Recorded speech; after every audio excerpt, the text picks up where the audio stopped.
Olá, sejam todos bem-vindos a mais um episódio sobre livros renomados no mundo cristão. Hoje iremos falar sobre mais um livro incrível. Vamos dar uma olhada em A Fé na Era do Ceticismo, como a razão explica Deus, do Timothy Keller. Keller, para quem não conhece, foi o pastor fundador da Redeemer Presbyterian Church, lá em Nova York, e ficou muito conhecido por essa habilidade de conversar com céticos, sabe? De apresentar a fé cristã de um jeito bem robusto intelectualmente.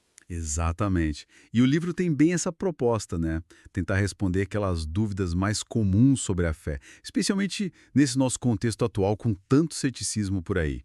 Ele usa lógica, filosofia, literatura. Busquem várias fontes. E isso, para argumentar que, olha, a fé não é irracional. E mais, ele vira o jogo e diz que as dúvidas sobre o próprio ceticismo podem ser tão grandes quanto as dúvidas sobre a fé. Ele se baseia muito na experiência dele em Manhattan, que é um ambiente, bom, bem cético, né? Com certeza. E um dos primeiros obstáculos que muita gente encontra e que ele aborda é a questão do sofrimento.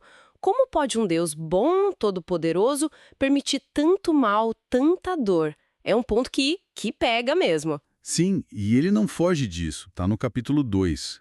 O argumento central dele é que a nossa incapacidade de ver uma razão para o sofrimento agora não quer dizer que não existe uma razão. Ele até usa uma analogia do Alvin Plantinga, dos maruins, uns insetinhos minúsculos. Ah, eu lembro dessa. Só porque você não vê o inseto na tenda, não prova que ele não está lá, né? Mas o ponto-chave mesmo para o Keller e o que diferencia a visão cristã é a cruz. A cruz. É.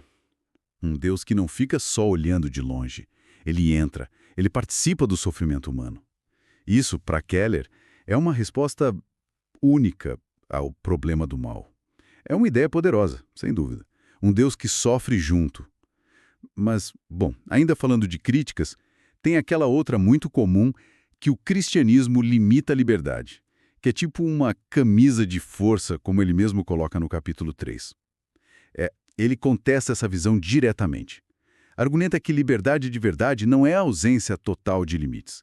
Pelo contrário, é encontrar os limites certos, aqueles que, na verdade, nos libertam para florescer. Pensa num músico. A disciplina. Exato. A disciplina, as regras da música, é o que liberta ele para criar. Aquela ideia de cada um define sua própria verdade, para Keller, pode ser uma ilusão. Outra forma de prisão. Então o cristianismo não viria para tirar liberdade, mas para propor um relacionamento com Deus baseado no amor sacrificial de Cristo. E isso redefine liberdade não como autonomia total, mas como entrega mútua. Entendi. É encontrar a liberdade dentro de uma estrutura e não fora dela. Mas aí entra o fundamento de tudo isso, né? A ressurreição, que está lá no capítulo 14, parece central, mas vamos combinar, é bem difícil de aceitar hoje em dia. Olha, e aqui tem um ponto muito interessante que ele traz, citando o N.T. Wright, um grande estudioso. A gente acha difícil hoje, mas talvez fosse mais difícil ainda para o pessoal do século I, gregos, romanos, até judeus. Mais difícil? Como assim? Muito estranha para eles. Então, a mudança radical nos discípulos. E passaram do medo para a proclamação. Exatamente do desespero para uma proclamação super ousada da ressurreição física de Jesus.